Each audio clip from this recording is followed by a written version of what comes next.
Hey friend, welcome to the Halfway to Dead podcast. I'm your host, Jen Lovell. Listen, you and I have reached that age where we are done with the bullshit. We know that midlife is our chance to flip the script and experience life on our own terms. It's time to reconnect with our higher selves and reclaim our inner peace. Are you ready with an open heart and an open mind? Awesome, you're in the right place. Hop in and ride shotgun with me on this midlife spiritual journey. Hey guys, welcome back. If you're new, thanks for tuning in. If you've been with me for a while, you have no idea how much it means that you keep tuning in. So thank you so much. But I want to follow up from what we talked about last episode. We talked about the phases of a spiritual awakening, right? So today I just want to follow up with after the awakening, that part where there's some integration, some grief, and when you have to actually rebuild a life that still has to function. Because no one really talks about what happens after the spiritual awakening. A lot of people want to talk about, the big lightning bolt, the big cosmic aha moment, the moment you realize reality isn't what you thought it was, just like the big moments. But they don't really want to talk about what happens the next morning when you wake up all enlightened and all woo-woo, but you still have emails to answer. Your job didn't evaporate. Your marriage didn't get like a big software update all of a sudden. Your knees still crack when you stand up and the dog still needs to be fed, right? We're still scooping the litter and we're still having to feed everybody that lives in our house. So we don't wake up the next day after we're awakened in a new reality. So we have to learn how to make it all work. Because listen, you might get to a point somewhere between brushing your teeth and staring into the void and you think, gee, what did I just do? Did I just spiritually nuke my own life? It might feel heavy for a minute, is what I'm saying. So if you're waking up in midlife, if you're doing this whole spiritual journey, this isn't just a vibe, it's really a reckoning because you didn't wake up on this beautiful mountaintop. You woke up inside of a life you already built. You are not 20 with the whole world open to you, right? You have already built a life for yourself and now we have to figure out how to make it work. So today we're going to talk about what comes after the awakening, integration, grief, and how to rebuild without blowing your whole life to hell. First, let's talk about what an awakening actually changes and what it doesn't change. So let's get something straight.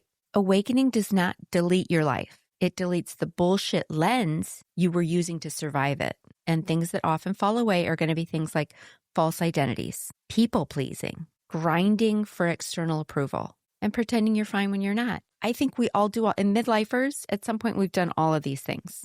Right? I just talked about this with someone today. Someone asked me at a random, I think I was at the vet office or something, and they were like, hey, how are you, Jen? And I was like, good. And then I said, good enough. You know what I mean? Isn't that what we're all just trying to do? Good enough. And they kind of were taken a little bit aback that I said that. And I was like, you know what I mean? Like, if anybody asks us, how are you? It's so natural for us to just say good or I'm fine. And really in your brain, you're thinking, that's not true. I'm not fucking fine at all. But, we're masking. Right? We're just going to pretend we're fine all the time. So those are the things that start to fall away, though. You feel less of a need for all those things. Then there are also things that will stubbornly remain in your life, like your responsibilities, right? You're still going to have to drag your ass to your job.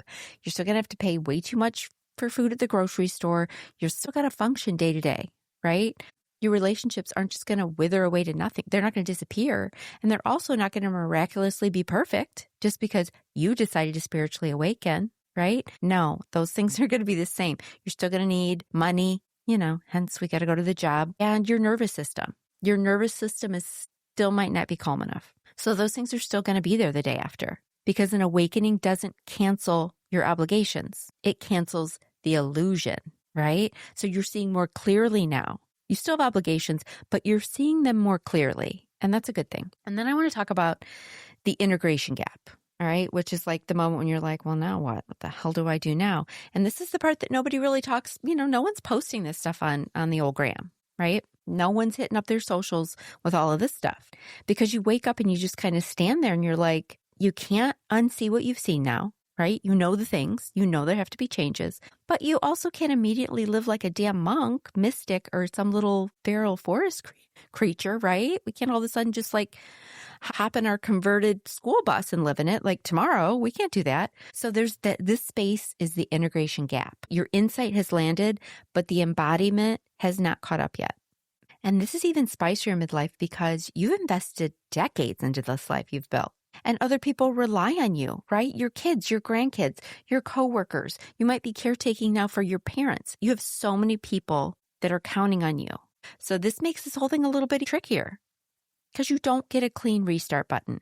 And you might be thinking things like, well, I don't hate my life, but I can't pretend anymore that everything's perfect, right? You might feel some emotional numbness followed by some random crying in the car. You might not even know why, but you're just going to cry. And I'm just going to tell you, go with it, right? You're releasing things out of your body. But these are some of the common little symptoms you might have. You're also going to feel zero motivation for things you used to chase around like a freaking lunatic, right?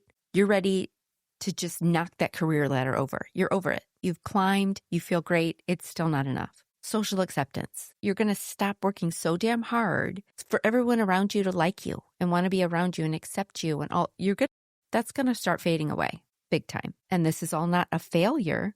This is recalibration. That's all it is. You're recalibrating your life to what aligns with you now. And integration is not sexy. It's slow, practical, and honestly pretty deeply unremarkable. It's not all exciting stuff for sure. And just as a side note, in case I get a lot of questions about like, what are you saying about what is spiritual integration? What are you talking about with integration? So let me just speak to that for 1 minute. Spiritual integration is what happens after that aha moment. It's the part where insight stops being the big peak experience and it starts being how you actually lived, right? Integration isn't the fireworks, it's the follow through. So it's the process of bringing spiritual insight into your nervous system, your relationships, your choices, your daily life. So you're not just aware, you're embodying all these new things. That's what integration is. So what that looks like in real life sometimes, you're still going to get triggered, but you're going to recover faster and cleaner. You're not going to leave bridges burnt behind you, okay? Your boundaries are going to get clearer, often quieter, not louder. That's a big thing because once your boundaries are clear, they're not going to need to be loud. They can be very quiet because you're going to keep them. You're going to stop chasing the next awakening and you're just going to start living in this one. And your spirituality becomes less dramatic and more honest, okay? Your intuition is going to coexist with practicality. Your insight survives stress, conflict, and just a standard, Tuesday afternoon. You can do this. I'll tell you what integration is not. It's not staying high vibe all the time. It's not striving for spiritual perfection. It's not being calm and namaste all the time. That's not what any of this is. That's bypassing. If you want to hear my rant on that, go back. But that is not what this is all about. If awakening cracks you open, this integration is teaching you how to walk around while cracked open without fucking bleeding on everyone, right? That's integration. And it's going to include grief, fatigue, identity confusion, relearning how to be a human with more awareness. Okay. So that's I hope that helped with like this whole integration business. Okay. So here's the part that really messes people up. After the awakening, grief often shows up, right? It's like, surprise. Hey, aren't you glad you're so awake now? You're going to grieve. You're going to be sad for a minute and you might freak out because you think, wait, wasn't I supposed to feel all peaceful and real zen and this whole namaste vibe? Nope. You're going to probably have to grieve first. What are we grieving? We're not grieving the spiritual awakening, to be clear.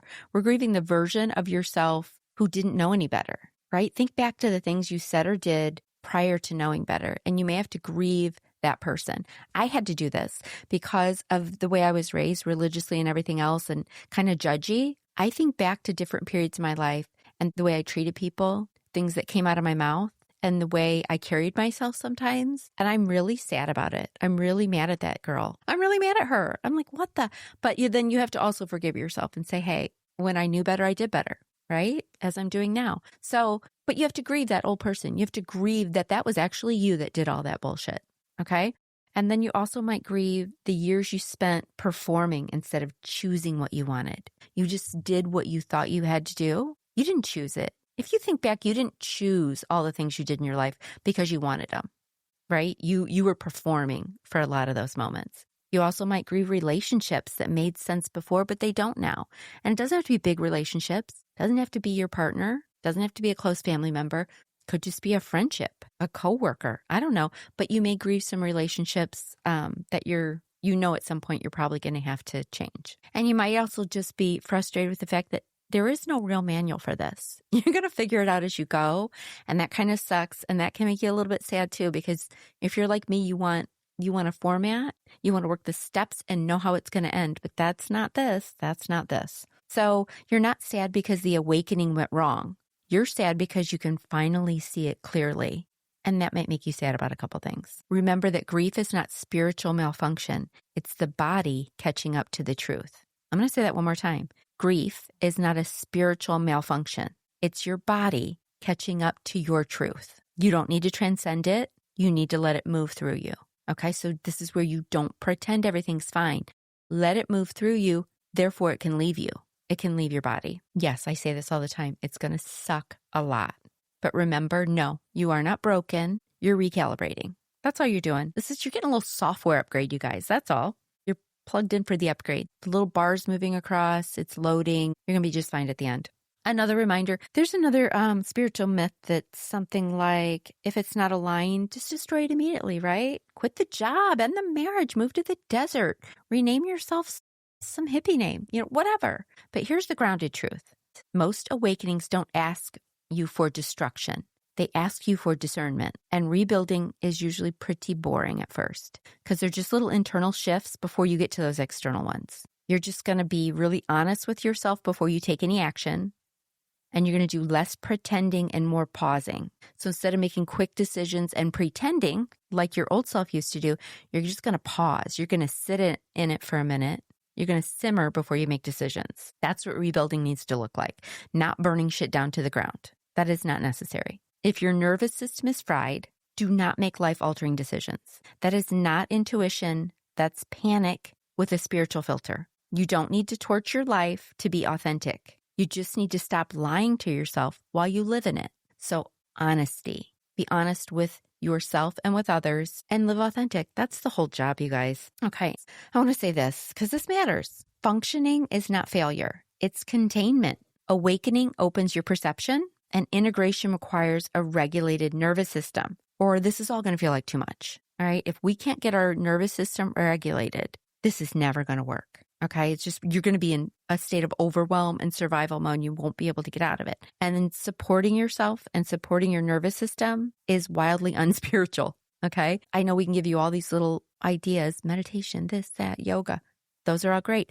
But the foundation of keeping your nervous system regulated are basics. You have to, number one, you have to get good sleep. Whatever that takes, you got to get good sleep. You have to make some good food choices, right? You want to choose foods. And this isn't me telling you about any damn food pyramid or any specific diet plan. This is about you choosing foods that don't just feel good in the moment you're eating them. When you drive through and you get the number 5, it feels great going down. It feels great going down.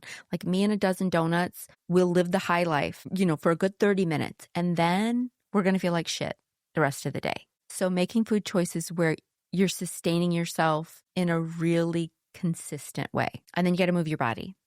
Okay? Whatever that means for you. Walking, throw some music on and dance for a minute, work out, lift some weight, move your body. Because moving your body is actually moving emotions out also. Even just listening to music in the car can be very cleansing. And you want to do all of these things in a routine-like manner. You want to get in a routine.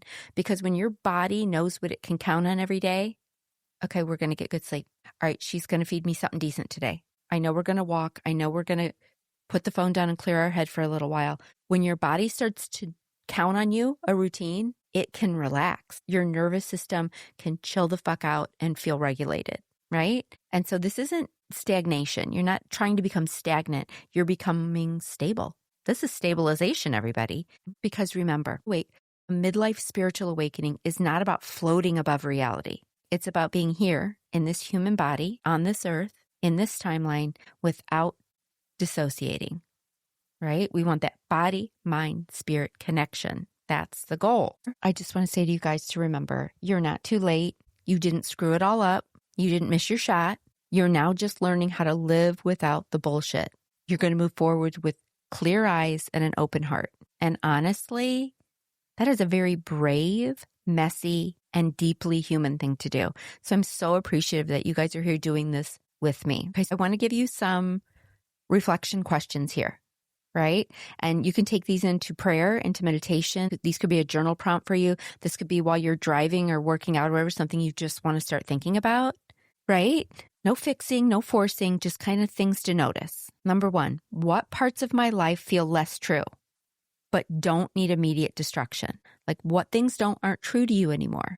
You don't need to burn it all down now, but what are some little things that you want to start assessing? Number 2, what grief have I been rushing because I thought I should be over it?